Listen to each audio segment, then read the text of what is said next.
Hello, everyone. We're just going to give people a couple minutes to join us and then we'll get started.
Okay, so it's 2:32.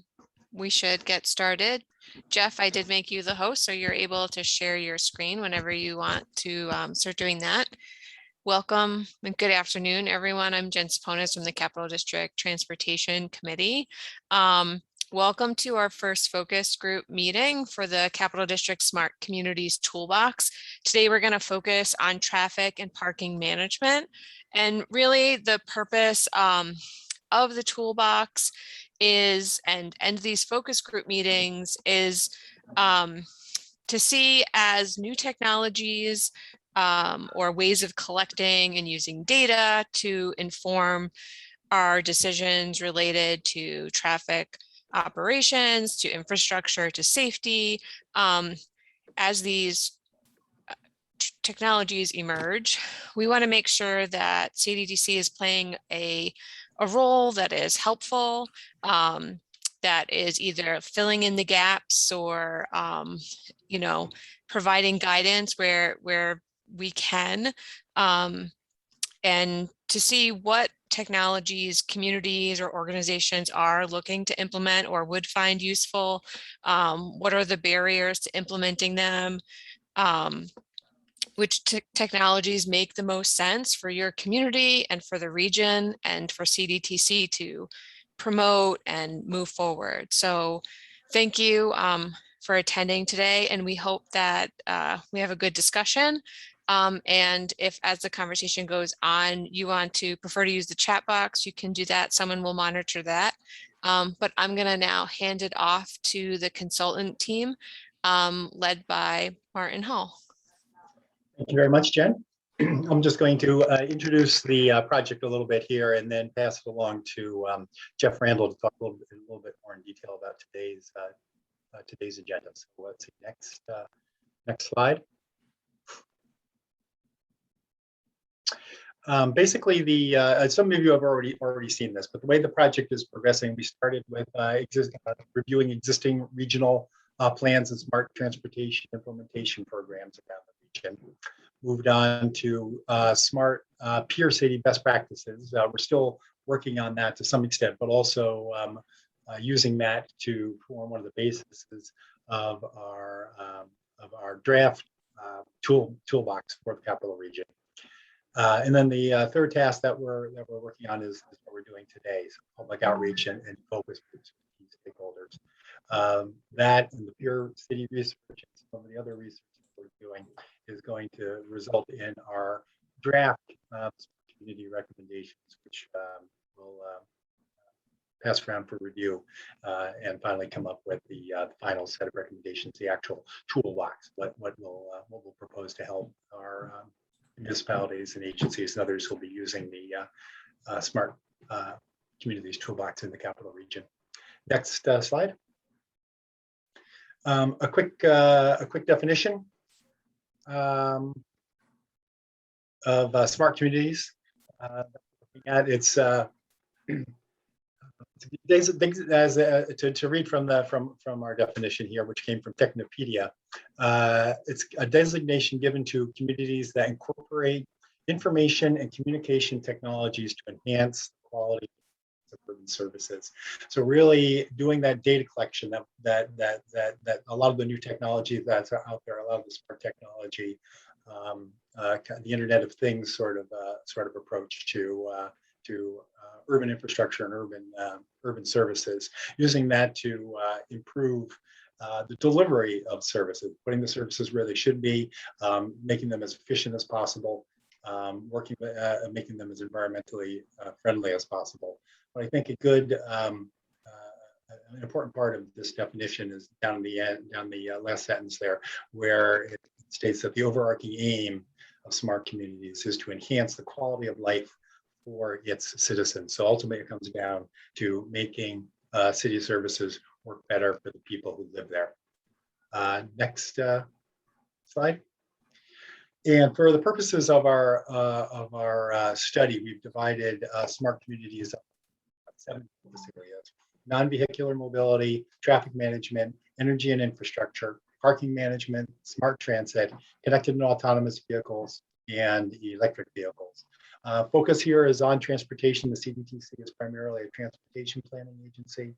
A lot of the funding for smart communities at this point in time is focused, especially with the IIJA that was just passed, the new infrastructure bill, is focused on transportation.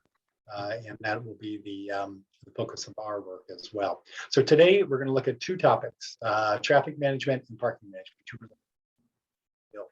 travel in the capital region. And with that, I will pass it off to Jeff to discuss our topic in more detail. Hey, if you bear with me, I've got to switch slides. Sure. Slide sets anyway. Since this is all on technology, I'm going to fumble through this.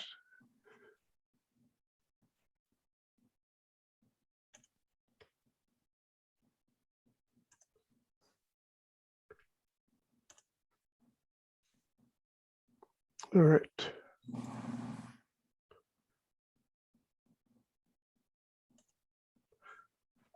Thank you, Martin. Welcome, everybody. As Martin mentioned earlier, and forgive the impersonal presentation, the internet's a little unstable where I'm at right now. Seems earlier in the day, any kind of video was slowing this down. So if someone throws up their hand, if I start to break up, let me know. As I get into this, my preference would be, rather than a monologue and questions in the end, feel free either verbally or throw your hand up. My preference would be just verbally if you're unmuted, and ask questions, point things out. I prefer we make this a discussion rather than a presentation and question or discussion at the end. So I'd rather a dialogue. So anyway, so as Martin said, we're focusing on traffic management and parking management out of all those. And maybe on the surface, these sound mutually exclusive, and they certainly can be, but they're really closely tied together. And vehicle searching for parking negatively impacts our traffic congestion. When they have to circle repeatedly looking for parking, and on the flip side, traffic congestion. I don't know if it's me. Hey, yeah, I think there's some. Can everyone make sure that they're muted? Okay. Thank you. That sounds better. Thanks. And again, traffic congestion, and when there's just regular traffic congestion, which is common, that impacts vehicles from finding parking, and in times discourages them from looking for parking. And this has a number of economic impacts to towns or cities. So when we address each, we can improve both. So in effect, traffic management, when we talk about that, we're talking about moving vehicles, bicycles, pedestrians, and moving them means moving people and goods, and that increases throughput, improves quality. So traffic management then really is moving people regardless of mode, and we do it in the most efficient manner that we possibly can. That improves our mobility, but aside from moving, we have to move people and goods with an overarching need to do this safely. So traffic management is making goods and people and goods move more efficiently, but moving them more safely as well, so that in the end, effective traffic management and parking management really reduces congestion, improves air quality, and as Martin mentioned before, improves quality of life. Sorry. So how do we get there? I mean, there's a lot of solutions, but how do we get where we want to go? How do we get better? How do we provide the best service to our constituents or to our stakeholders? And there's really a number of elements, 5 of them we'll talk about, that really, in the end, enhance the operations and provide better service. So we got foundational components, and these support really a range of operational strategies. We're going to talk a lot about technology, but this technology is a tool applied to a strategy. Technology alone doesn't solve our problems. We have to have smart strategies. These improved strategies improve our capabilities and then our service to our stakeholders. The tactics here, when we take our traditional strategies that we've already employed, like we'll say a conventional traffic signal system or just even individual traffic signals, and enhance them through either more capability, or we can do it by applying them maybe in a larger geographic reach, so that what we're doing is providing service with a larger response, if you will, or a larger improvement, as opposed to just attacking problems individually. And then there's the more advanced, what we'll call tactics. And here we're really using data. We're using AI, a lot more sophisticated technology, going next generation, if you will.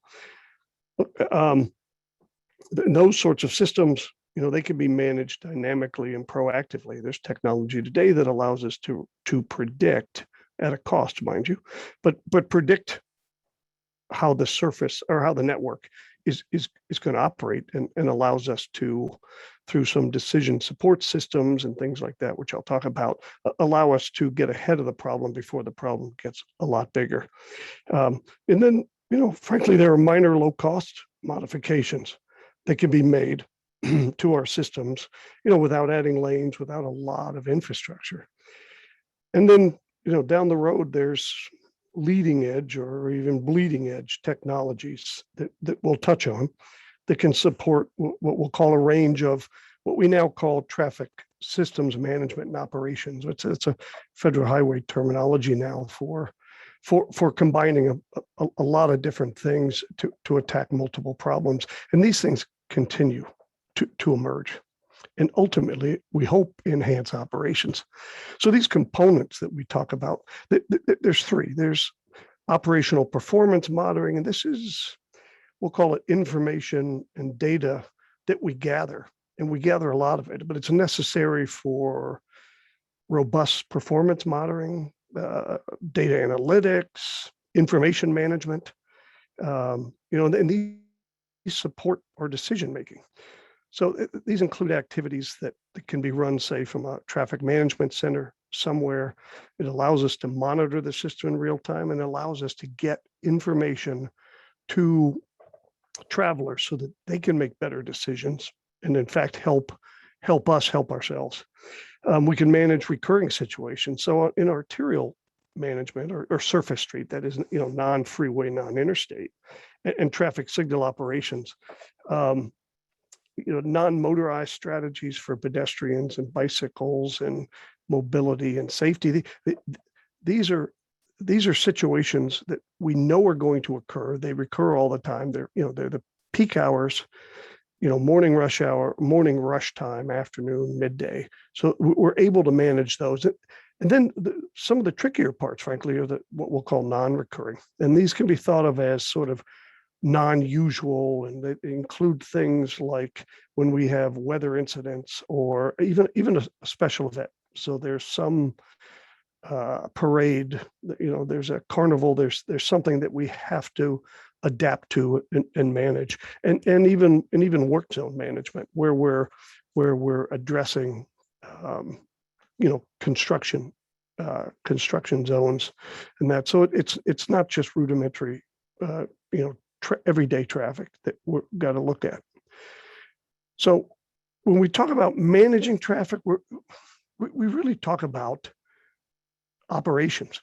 So it's a combination of these strategies on how we're going to do it, who we're going to penalize, frankly, because if there's a lot of demand from a lot of different roads, we have to determine who may have to wait a little longer, who doesn't.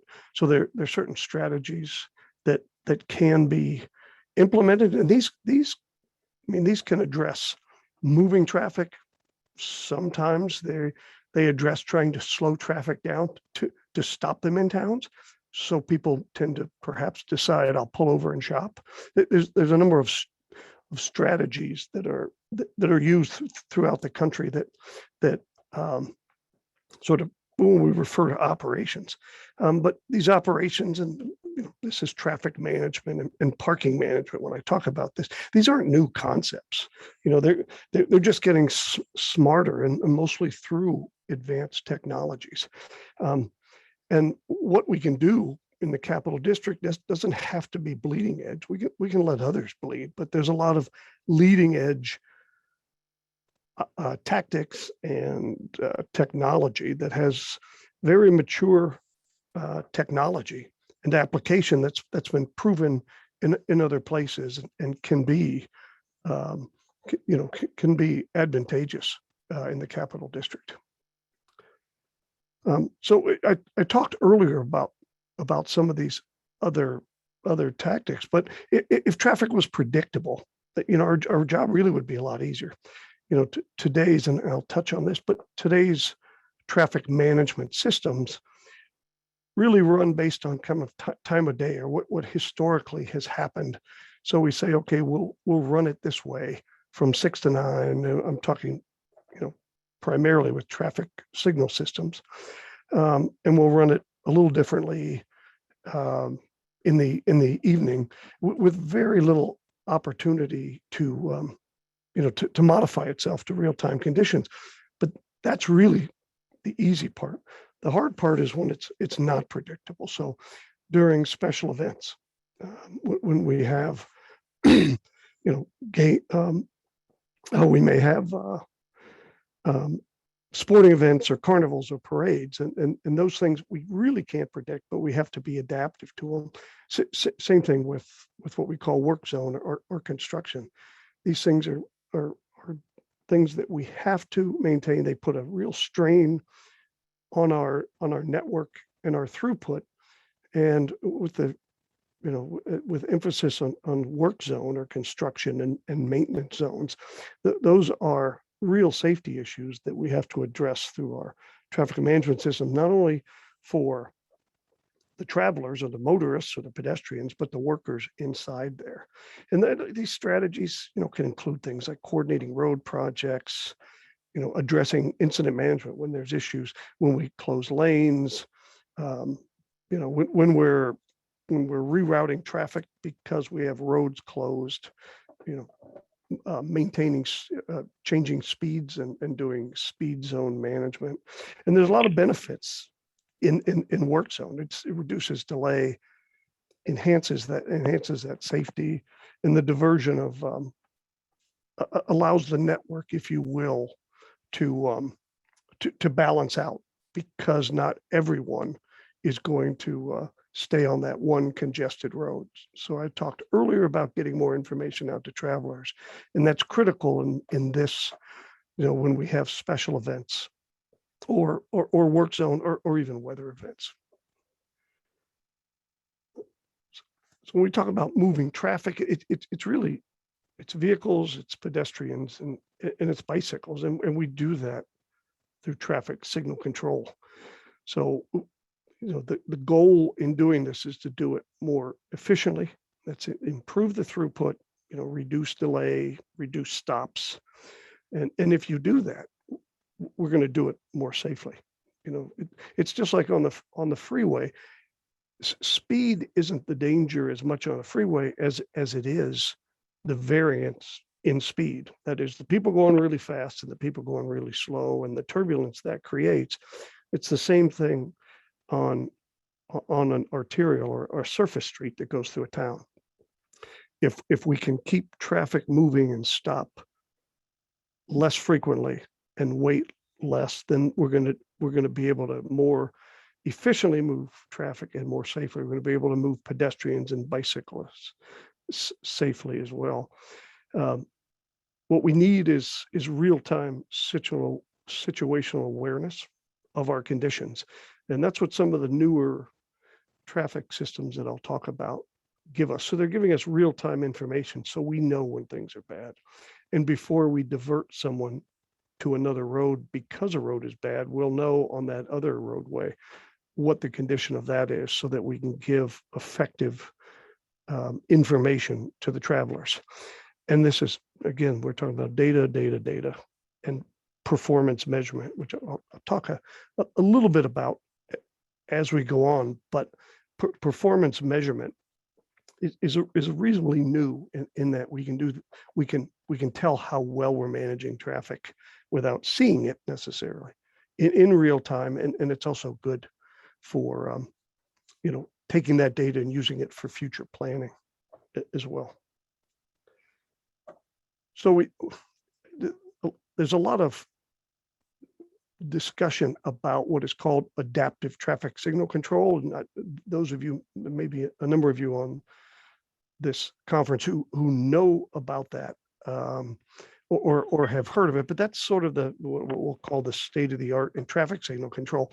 My preference is to talk about smart traffic signal control, because adaptive is a Cadillac approach, and there are less sophisticated, while every bit is efficient, less sophisticated control than adaptive.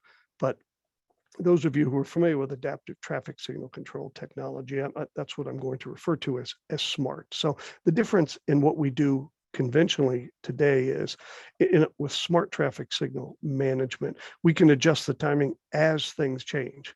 And that can be minute to minute, make changes. And when we say make changes, we mean that the timing changes. So we may short an approach in timing because they don't need that much time. There's not that much demand. We're measuring demand and then applying enough time for each of these to get enough green to service all the traffic. What we do typically today in most places, it's pre-programmed. So it's not quite what I would call fixed timing, which it doesn't change, but there's very little adaptation we can do. And in the smart side, we can update the data based on real-time conditions. So again, we're gathering a lot of information from the field. That is, these systems collect a lot of data on speed, volume, and occupancy. Occupancy is not how many vehicles in a car, but how long a car is sitting in a particular location. So occupying space. And we can use that to make adjustments. We can also use it for future planning. Today, and we have to get phone calls typically from members of the public, calling in to the DOTs to complain about it. It needs a lot of staff to make these changes for a typical sort of conventional signal system, and a lot of knowledge where the more smarter signals are not set it and forget it, but they're much more hands off. And again, it can react to unexpected events. So it's dynamically modifying itself to service, provide the best service based on what's happening in real time. The conventional traffic signal is, and all agencies are burdened with cost because you have to go out and get traffic counts all the time.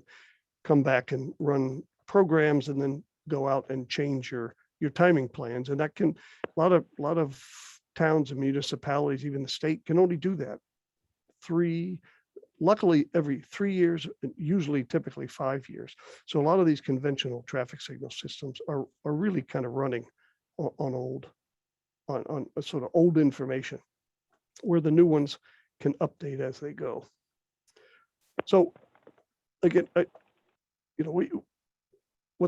allows us to do is tell us in real time how our system is performing, and give us recommendations for how we can improve it. Either it can do it automatically, or ask an operator who's looking at it to make changes. But measuring performance is a significant technological advancement over how most of our signals are run today. And what we're using, we talked about data.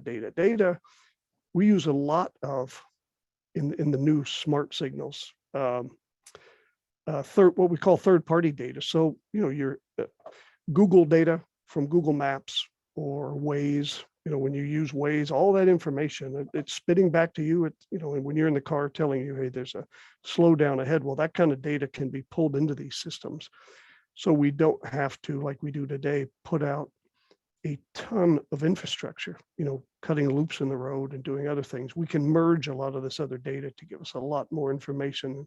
We can do a lot better in terms of our decision making and how the system reacts. So there's huge benefits to this. There's a cost to it, of course, but there's significant benefits in these things. So during the peak periods, we can see 10 to 15% improvements in delay and travel time. Now you will see vendors talk about making 60 or 70% improvement after they put a system in. I would only tell you to weigh that carefully, because a lot of their studies are based on an outdated system that wasn't updated because counts couldn't be done. It was old. And then they put a great, a Cadillac system over it. And certainly things improve 60 or 70% from what it was before.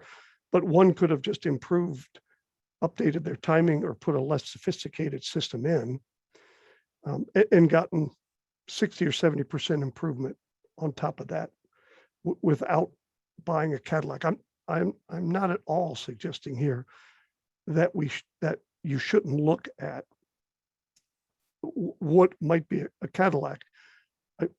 My concern is always that a lot of agencies and jurisdictions go right to what a vendor suggests, which is a very expensive system that gives them a great benefit, but they could get almost as much benefit from a slightly less sophisticated system. So, but I digress. But if, again, this 50%, or even I've seen it as high as 70, where this, we see this improvement, where basically the system was outdated and something gets put in there, and it certainly can give you a 50% increase in delay and travel time and throughput. We have incidents and accidents and normal conditions that take place on our roadways and on our arterials, and these systems really adapt to them much better and again, make them safer, because what we're able to do is move traffic better even when there's incidents. And what we typically get when traffic is congested and there's a lot of stop and go or rear end accidents, they may not necessarily be major, serious accidents, but a rear end accident is an accident. It causes additional delay, and these systems can adapt to it and lower the probability of having these secondary accidents. There's adjustments in these things to long-term traffic trends. So while we're collecting data, these smart systems also assess this data and be able to predict or say that, a typical Tuesday in the summer from 4 to 6, this is the pattern we're usually seeing. So it's when it starts to see something different than that, it adjusts based on these long-term trends that it sees, and it may in fact adjust faster than it would have normally because it sees there's a bigger problem coming, or it's coming sooner than it typically does. You don't have to, the costly and time-consuming manual data collection that I talked about before. These systems are the data collection tool that they're using it for planning purposes and for real time. So I have there's a link when we share this if some of you want to read about this a bit further from Federal Highway Administration. So transit, we'll talk about some things related to transit and primarily related to moving transit without, I'm going to talk more about transit signal priority, which is more part of a signal system. Certainly there are other effective means by which to move transit, move more people, buses in particular, but they're high infrastructure and expensive. There are transit lanes where you take a general purpose lane out and make it transit only lane. There's transit facilities. Those can be either those are sorry, I've just gone blank. But building transit only lanes separate from the roadway.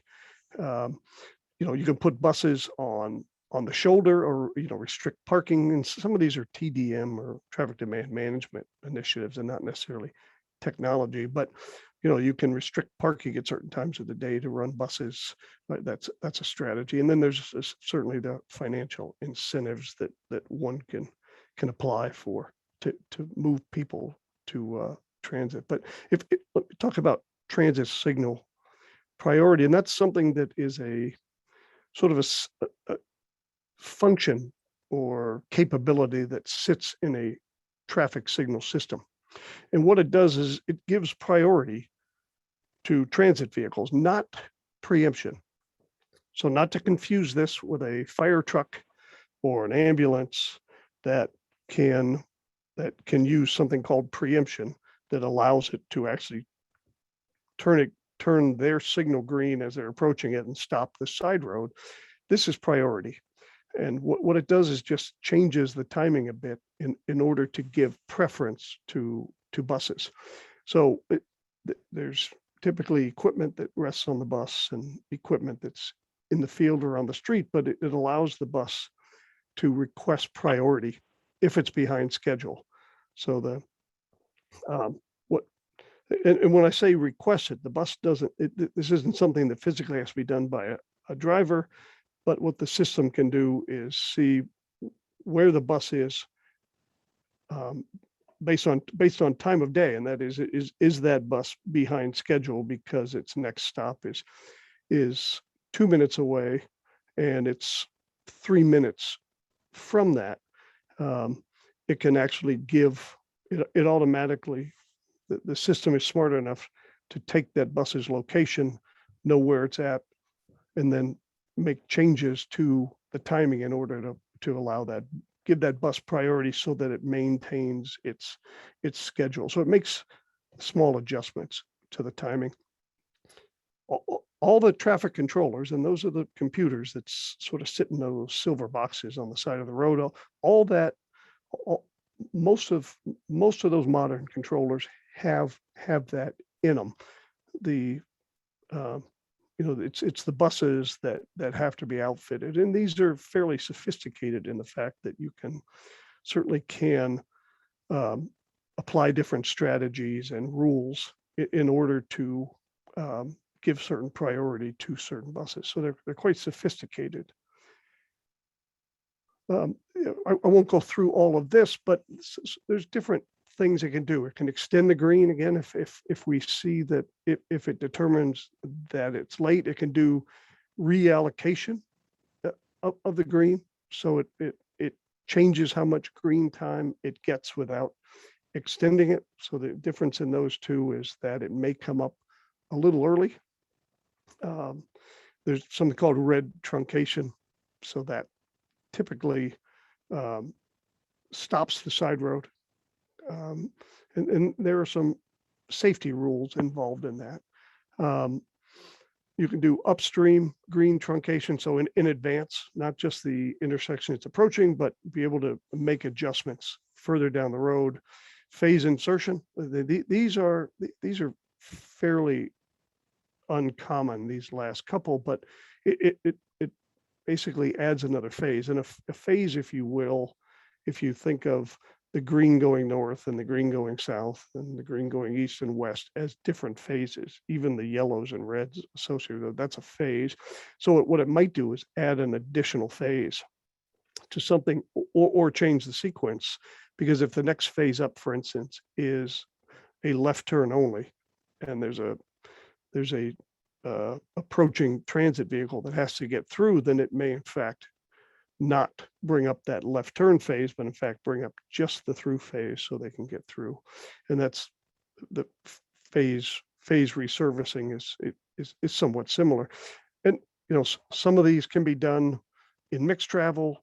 Some can be done only in a transit lane only, or transit way, the phase insertion, because there's something we refer to in traffic engineering as driver expectancy.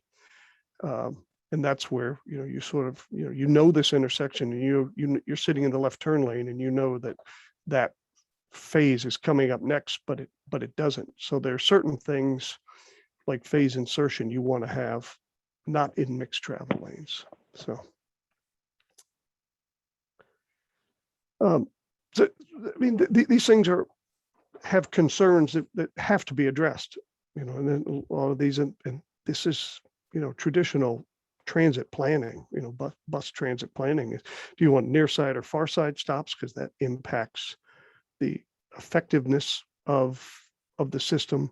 The bus arrival frequency, how often it's arriving can have it. If these things have 1 minute headways, and that might be an exaggeration, but they're 1 or 2 minute headways, and we're making changes on the traffic signal, then it takes a while to get what we call back in step, and that is so that the major through movement is back coordinated. So you're going green, green, green.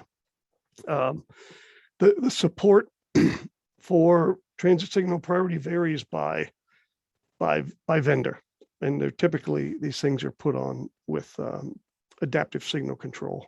So each vendor has their own system for doing this, and they all have varying technology and capabilities, but with it comes additional maintenance and costs.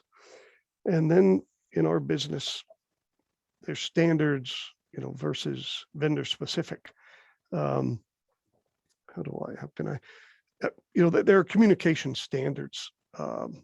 So it would be like trying to use a Windows version of Word on a Mac and not using the OS or the Mac version on your computer.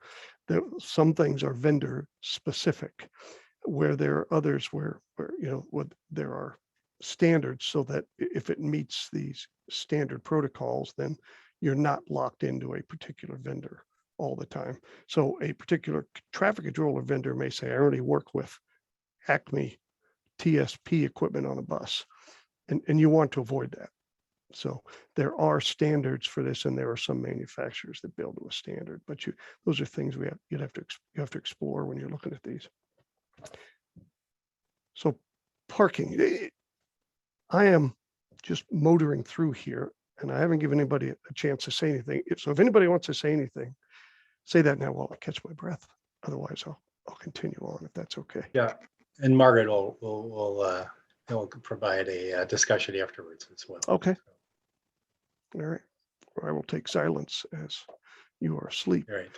So now parking management, or what we'll call active parking demand management, really there are a number of strategies that can be deployed to address parking. And when we talk about parking, we're talking about on-street parking, and we're talking about off-street parking. Lots are garages, and there are a suite of these things that can be used as one system. They certainly, of course, can be applied individually.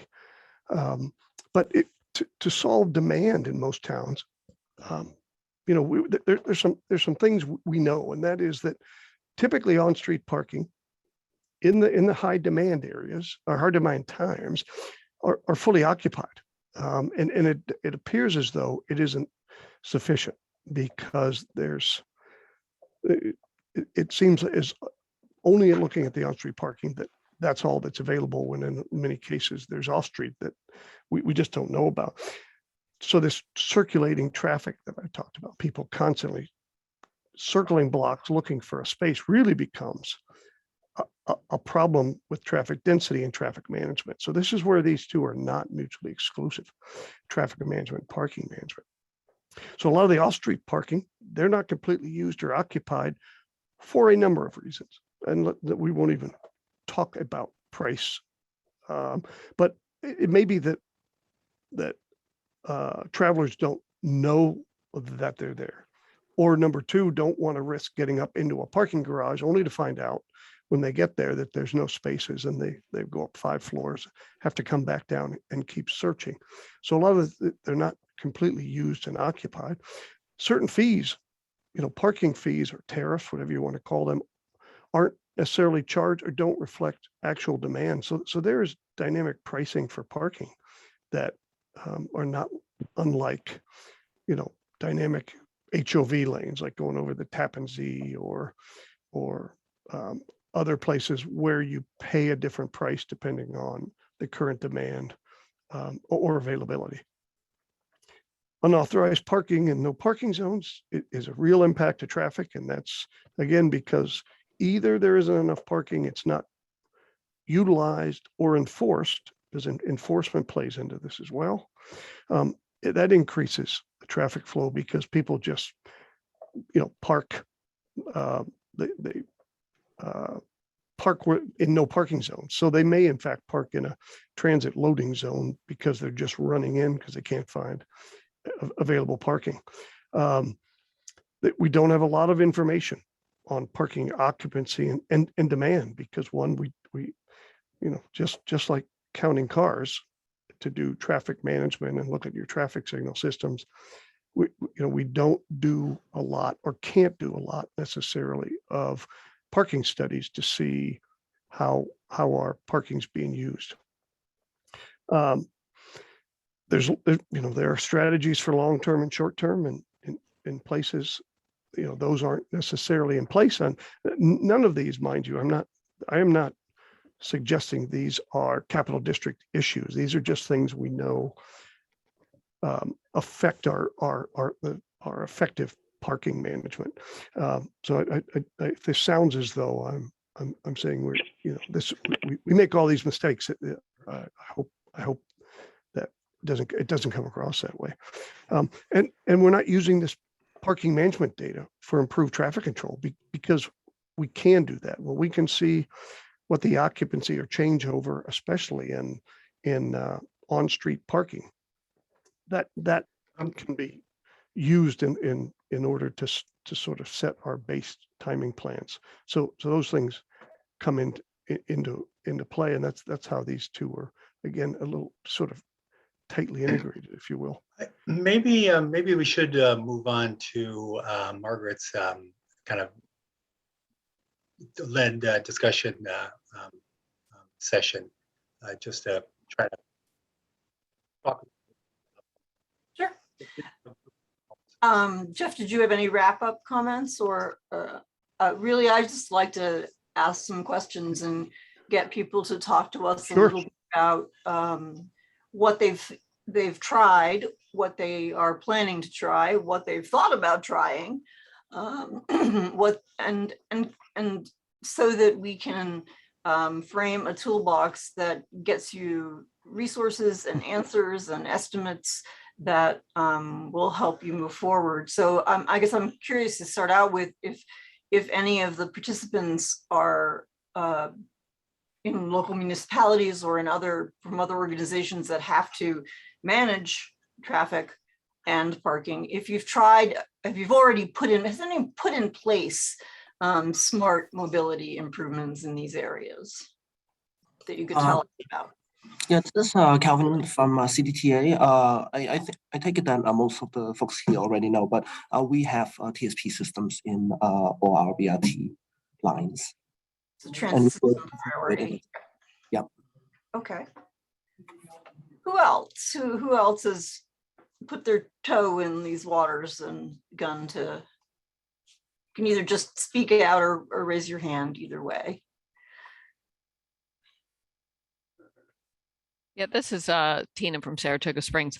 I'm not really quite sure what, because of the way the departments work, what our public safety department is doing.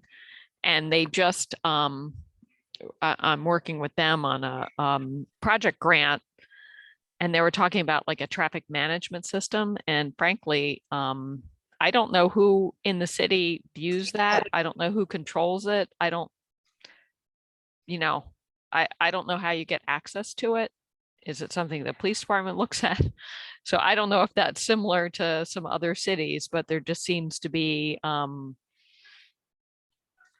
silos that are siloed activities that don't always get discussed between departments. okay. And another observation we typically make there is that, and then there's data collected that may not be shared with other departments that maybe would have some use to you in another application. So once we start down this path, there's a lot of data that will be assembled and come back. We want to know that the widest variety of users who can make use of that data have it. Well, and also, if you're making use of that data, how many licenses are needed? What types of, viewing capabilities do people have, and what type of training do people have Right. to be able to actually, dig in and use that data? The capacity to use it is as important as the capacity to build it. Yeah. Okay. Anybody else who's applied any of these technologies or considered applying them, and decided not to, or ran into an obstacle or waited? Hey, Margaret, Bill Trio of Albany. Bill? We have a lot of these items out there. We run the traffic signal system here in Albany and use a lot of these items. And then we share them now with CDTA, or Calvin and I are trying to share them with CDTA. And I work for the police department, so when they need information, we provide that. And to any other department in the city that needs traffic information, we're the hub, and then we put it out to everybody else. Is your structure, Bill, unusual in that you are the hub? No, in most cases, the traffic operations unit would be the hub. Okay. Use DOT, for instance, the traffic engineering and safety section of Region 1 is the traffic hub. They run the traffic management center. They would then put the information out. Everyone reports into them, and then information goes out from them. Okay. So that's typically what I'm finding in our industry, is that the traffic operations guys are gathering all that information anyway, and then as requested, you would then kick it back out. And is any of that data publicly accessible, or is it internal for city decision making? Mostly internal. Okay. And you're going to regret raising your hand, because we're just going to keep Probably asking questions until somebody else does. But have you faced any challenges deploying any of those technologies, or would you see any challenges that communities that might be smaller, which most are, than the city of Albany would face? Keeping up with technology. Yeah. That's the biggest thing. It's changing so fast. Yeah. Put a piece of equipment in that's state of the art today, and then by tomorrow or next week, it's state of last year's art. Yeah. And then trying to pull all your resources together to get it out. Use Calvin again as an example. CDTA is doing some wonderful things. We're trying to partner with them, or are partnering with them, and just trying to get that data to go between agencies. It's easy on paper, it's hard in technology with all of our securities. That's the challenges we're running into. Operating a signal system, do that. Yeah. Bill, Know how to do that. Operating a bus system, they know how to do that. Yeah. Mostly. Yeah, Bill, I think it's been said a lot of times, and you probably can confirm this, that technologically it's easy. It's the institutional issues that make it difficult to do that. And everyone wants to be over there 5 minutes ago. Yep. But everyone's going to the same place. And why didn't I know about it? And why am I delayed? And I have to be somewhere, even though I left my house 5 minutes late. I was supposed to be there 5 minutes ago. And your system's horrible because, well, I can't get there fast enough. Which speaks to the traffic management issues. Have you used any smart mobility devices or technologies for parking management? Have not. And others, Jen or Martin can certainly speak to some of the things that might fall under that category. The demand, pricing.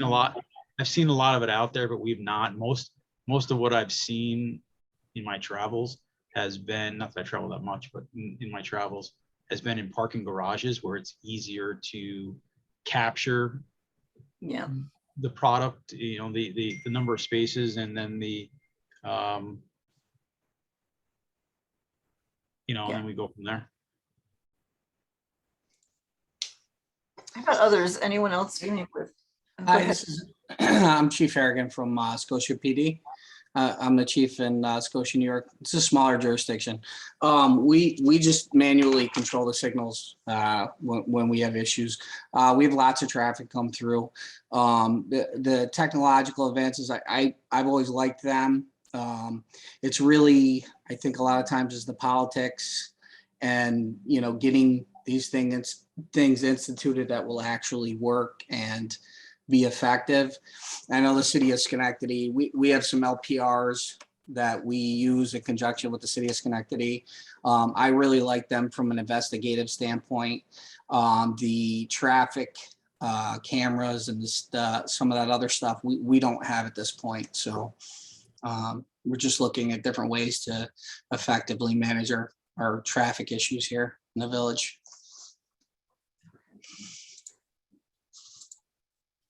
Well, anyone else using or have considered using either the transportation management or parking management technologies? Peter?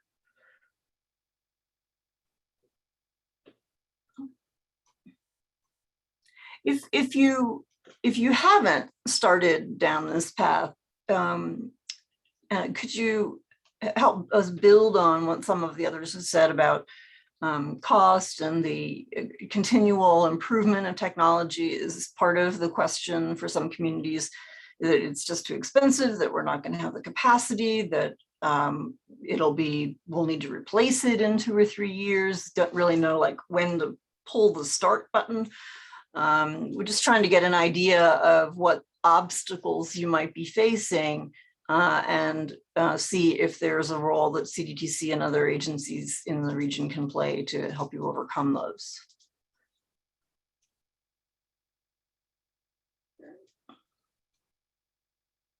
No? Okay. Sorry, Margaret, if I may, and sorry if I step on you there. I will say, and not to speak for any of the jurisdictions, but there's a lot of money out there through grants and funding sources to put these things in, and that's great. What there isn't is money to maintain them. Yeah, and that is where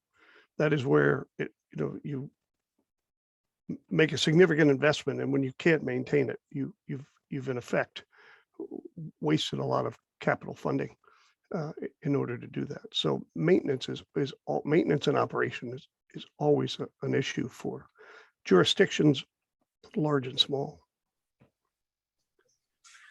and there's a message from Peter in the chat. And Peter, I'm sorry, I don't know. Believe you might be from Schenectady County. I apologize that I don't know. The chat reads, I'm sorry, my microphone isn't working. The county doesn't have traffic signals. Yes, Schenectady County. but wanted to see what and how others were using it in the area, and when we get signals or working with other municipalities in the county, what that would mean for the county. So Peter's at the taking in information about what exists, the data collection effort, which we are also engaged in, so that the coordination can occur when time comes. Hi, Margaret. David Hogenkamp. Can you hear me? Yep, it can. Hi. So I'm with Schenectady Metroplex. We own and operate the downtown parking garage and the surface lots. This past year, we implemented the passport payment system with the city of Schenectady. So that allowed for mobile payments for parking all through one system. On street for the city and then off street for us. It's so far it's been a very helpful system. Challenges continue to be people not liking change, not liking to deal with technology, just the concern for paying for parking in upstate New York in general. So that proves challenging. I do a review of our data on a monthly basis just to see the changes and parking patterns. But to a point that was made earlier, that is certainly a side job for me. And we can keep putting all this technology in, but not having the professionals who are really dedicated and funding for these professionals who are dedicated to reviewing it, using it, making sure it's up to date, it can prove challenging just from what I've seen with some of the technology. Those professionals, if they existed, would be a great source to go to if you're from a different entity or agency and gather the information that is either publicly available or can be shared among groups. But a typical traffic coordinator or even, we work with the police department on this because they do the on-street enforcement. Everyone is kind of dedicated to a different role. So, so I think the true benefits to a lot of these systems can kind of go lost. Could you just explain a little bit more how it works? Is this a cell phone enabled system, and also give us some sense of how you funded it to start out with? Yeah. So it is an app-based system. Passport is used by the city of Albany. They have their own branded version of it, but it's the same system as we use in Schenectady. I believe it's one of the larger providers across the country. Previously, we were on a cash system for our daily customers. So it allowed us to better coordinate our staff resources from being in all the lots to specific lots to support the downtown and then use it more of as a customer service model. So it helped us specifically during COVID to decrease our cost. Metroplex funded the upfront cost, which was a benefit to the city of Schenectady. And then because we came in it together, it was, I think, helpful to both parties, because that way it's just more convenient for everyone to have one app if they're going downtown. If they're on street, they're just putting in a different code rather than if they are in one of our lots. Okay. Margaret, do you mind if I just follow up with a quick question? Please. David, has Metroplex experienced, we talk about like digital divide and unbanked people. So, what has been the experience with people who maybe don't have smartphones or don't want to use smartphones? I know you said there's people who are definitely resistant to change, but I think when we want to implement some of these technologies, we worry that, that digital divide kind of thing will prevent some people from participating, but maybe the digital divide isn't as wide as we think. Equity issues. Yeah. I think you hear more about the concern about that than what may really be there. We are very careful by doing this in partnership with the city of Schenectady to continue to offer other payment modes. So if you're parking on street, there's still the kiosks that accept coins and dollars. As I said, we're still keeping some of our parking staff out there. We also it's kind of a workaround because, to tell you the truth, I mean, we all know it's a high percentage of people that have a smartphone. We provided a sign in our lots. If you're in a situation where you can't pay by your phone, call this number. We've offered multiple warning tickets, really taking the approach of trying to help people understand the system and understand that this is changing. But yeah, the resistance is there, the resistance by business owners, and we all know it's a challenging environment. So, but in our opinion, it is something where the technology for a lot of people will make their lives easier.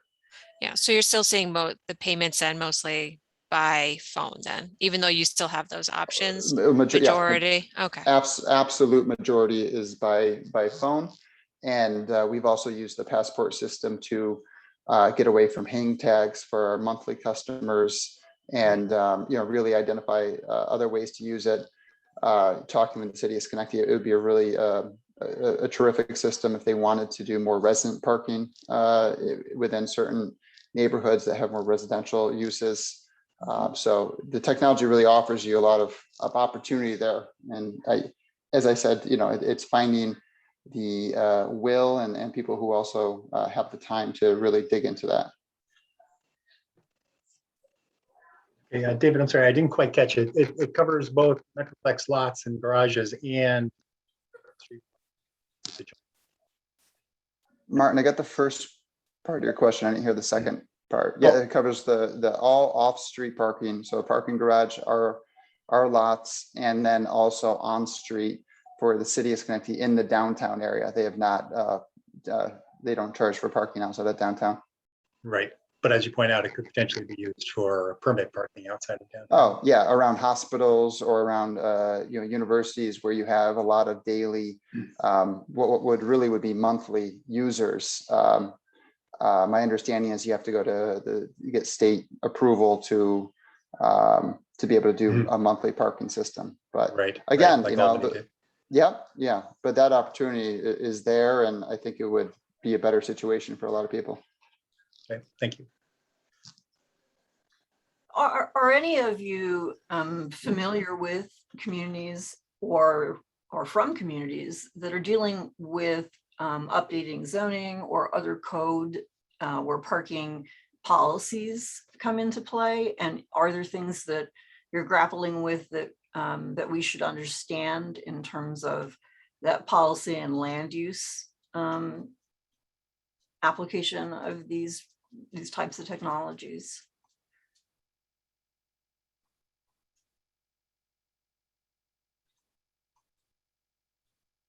Okay.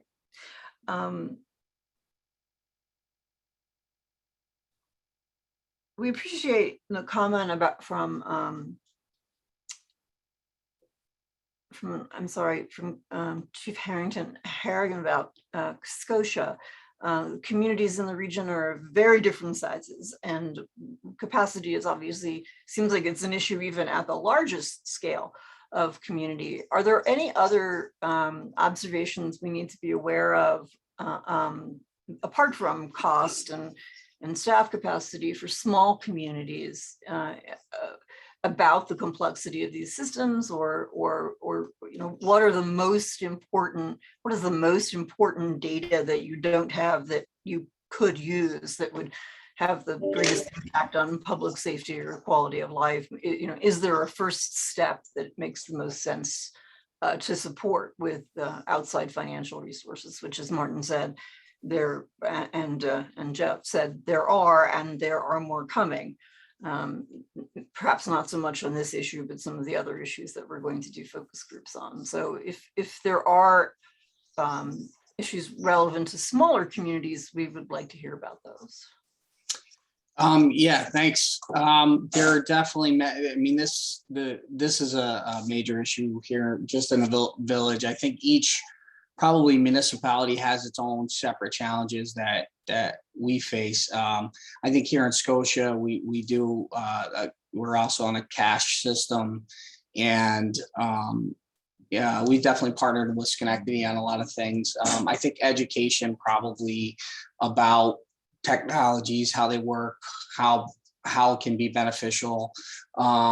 We have, like here in Scotia right now, we have an off-street parking from 3 a.m. to 6 a.m. that you can't park on the street. So we have a lot of people that they have to call in, and the officers grant the overlooks and things like that. So yeah, to look at it from a whole to see what would be beneficial. You know, just looking at the data around it and seeing what the needs of our community is. I'm not sure exactly what would be the first step, but I think education and maybe some strategic planning around it would definitely help. Because I think when you're going to institute anything, it's just about engaging everyone and involving them, because the minute that people don't feel involved in something and you try to put these new technologies in place, there's definitely going to be pushback. So I think it's really about engagement and education and, you know, a specific, obviously public safety and way of life, like you said. So I think the first step is actually looking at it and strategically planning around it. You know, for each community's needs. Because I think, you know, like I think we struggle, like in Schenectady County, we're broken up. You have the city of Schenectady, village of Scotia, the town of Glenville, the town of Rotterdam, the town of Niskuna. We kind of all work together, but we're all our own separate entities. And I think each of us kind of, you know, likes to keep our autonomy and our identity. So I think each community is going to have different needs. So I think engaging the community as a whole specifically and finding out what the needs are and then strategically planning around that. So perhaps the toolkit can consider a simple needs assessment form. Sure. And train the trainer type of Yeah. for the police department to do an information session if we provided resources that Sure. would be, you know, be easy to tailor to your own resources. So we might think about adding, including those in the kit. Okay. Yeah, that would be great. Thank you. Anything else like that you think in terms of information or tools or techniques that we can develop with CDTC and offer to the region? We're open to hearing about things that would make it easier for you to either do what you're doing or to communicate needs to residents or visitors, depending upon who your audience is. And then I'll ask Jen and Martin to jump in with other questions as well, please.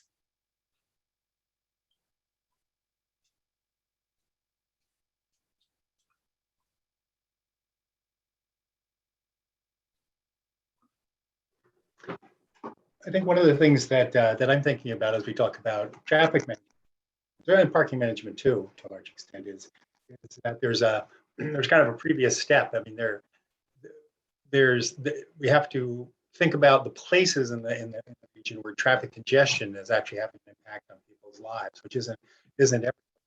And the same thing for parking management. You know, what types of situations does those two things do the most good for people? I mean, people living here.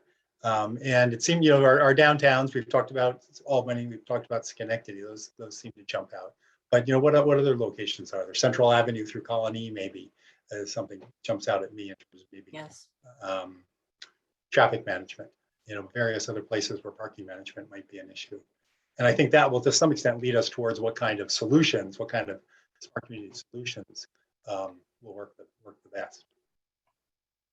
I don't know if anyone has any thoughts about, I guess my question would be, you know, what problems in the parking traffic system do you see? Yeah. Problem areas, yeah, or need areas. Or types of locations, I guess, like. Right. Yeah.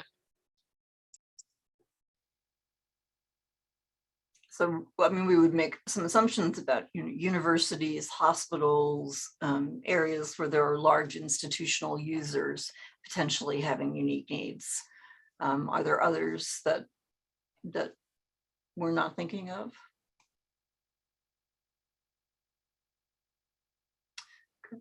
Well, some of you don't work for municipalities, you work for government agencies that facilitate transportation and technology transfer. And so I guess I would ask those of you from DOT or higher administration, have you learned any lessons about rolling some of these technologies out at the regional level that we should hear and pay attention to?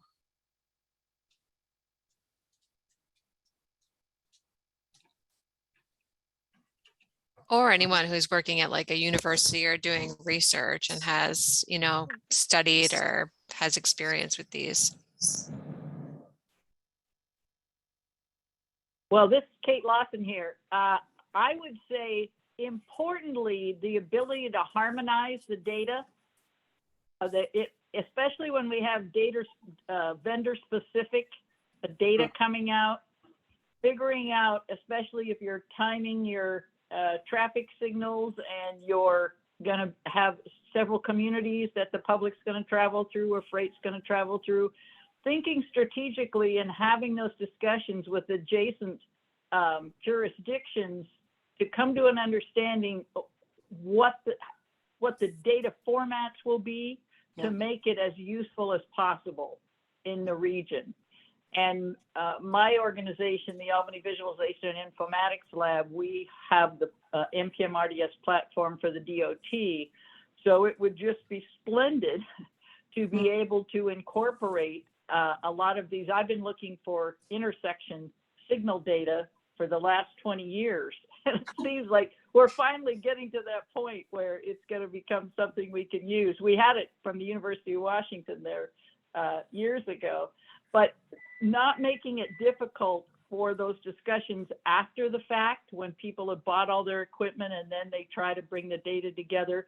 So some tips on what you should ask the vendor and what are the key variables that would be useful up front, and having those discussions in the toolbox, I think would really bring the region a long way to be able to have that proactive approach if we are going to be able to take advantage of this data. And again, being able, we have the NREX version for the MPM-RDS to do the federally required performance measures, and to have some additional validation or ground truth data from the jurisdictions and to be able to fill in holes would just really put New York on the map. So thinking again strategically how to fit and fold our pieces together so nobody's got an extra burden, but also nobody gets left out because they didn't know that they should have asked this question before they got started. So that would be my contribution. Very good. Catherine, I don't know if this is a good example, but you just reminded me, of course, that the state DOT, has traffic data mapper program out there now and has for a while. And so, while I know it's it's not by any means the same level as what we're talking about here, but it is still an example of, a transparent, open source way of gathering data on transportation statistics, transportation operations, and whether that could be built on and become more sophisticated over the course of time. Yeah, this is Maria Chow from Federal Highway Administration. So, I mean, we've looked around the state and seen some good examples of collaboration, especially on like traffic signal timing. So I'm not sure, if CDTC may be interested in doing a peer exchange with some of the other MPOs that are in the state. Sure. Already, does this kind of stuff. I mean, GTC is a good example. They've really kind of taken the lead from the MPO side, to help facilitate some of the ITS operations I guess the different kinds of equipment that is out there to work with the with the municipalities on that. So that might be some part of it is also just the structure of how how the collaboration has been within the region. I think there's been already some talk about that. And then, of course, one of the questions I had was really, will, the TC in Region 1 be also involved in this effort to think about the smart toolkit? So.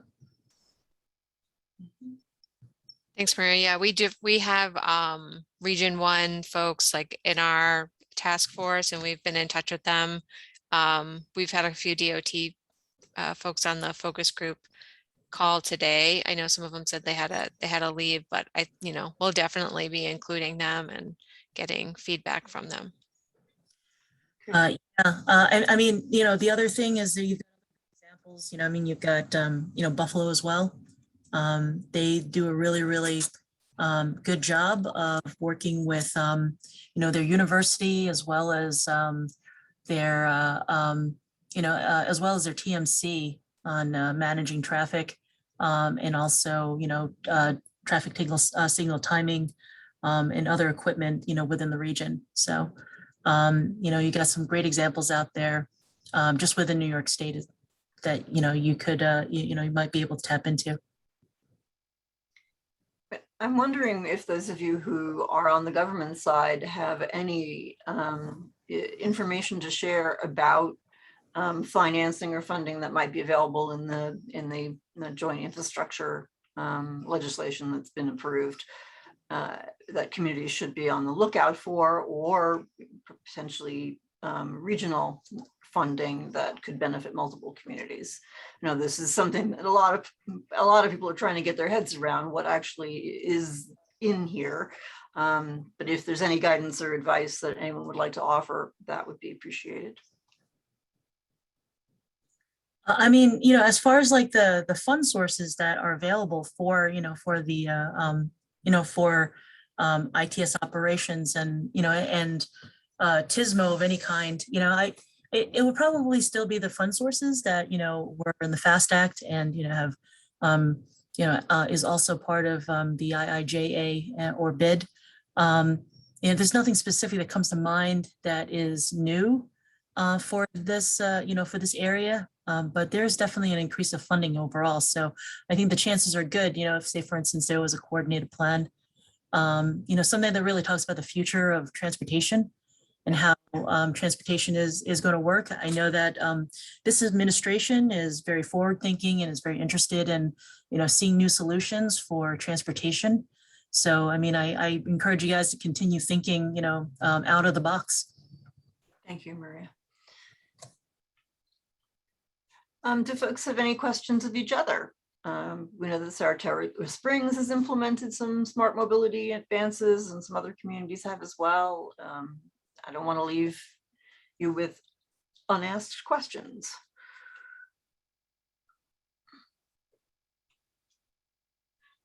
Okay. Martin or Jen, Jeff, do you have any other questions for folks or things you'd like people to think about between now and the next workshop? No, I'm good. No, but I just wanted to remind folks, most of you were probably also invited to the next two focus groups. There's one on December 1st, and that one will focus on non-vehicular mobility in transit. So bike, ped, even the e-scooter, e-bike types of micro mobilities. And then on this Friday, December 3rd, we'll be talking about energy infrastructure, electric vehicles, and automated and connected vehicle technologies. So if those are also things that you've been working on or interested in, I hope that you can join us. We have recorded this so we can make it available if you know anyone who might be interested but wasn't able to attend. And if you, we have a website and that information went out with the meeting invitation, but it's cdtcsmartmobility.com. And you can email any other comments or feedback that you might have from today that maybe you didn't get a chance to discuss to cdtcsmartmobility@gmail.com, and that will come to myself and our consultant team. So, or if there are any case studies that you found particularly inspiring, or ideas, communities that have advanced technology that you think seems interesting that you'd like to know more about, you can also please email those to us and let us know what else we could be looking in and sharing through the website with members of the region. Exactly. Yeah, and Christine put those links in the chat. Thank you.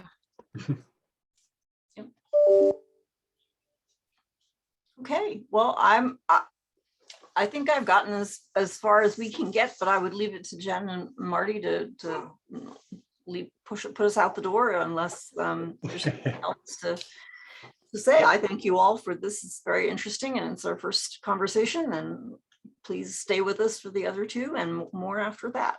And see if we can't put together a resource that'll be beneficial for all of you. Absolutely. It's definitely a work in progress. We've got more, we're doing research all the time. We're writing up some of our initial ideas on smart communities for the capital region, and those things will be posted on the website, so we can kind of keep that conversation going there, as well as the upcoming focus groups that Jen mentioned. Yep, I think everyone covered everything. So thank you so much for attending today, and we hope to see you again December 1st or December 3rd. So I hope everyone has a good evening. Thank you. Yep, thank you. Thank you. Thanks. Bye. Bye. Happy Thanksgiving all. Thank you. You too. Yes, same to you.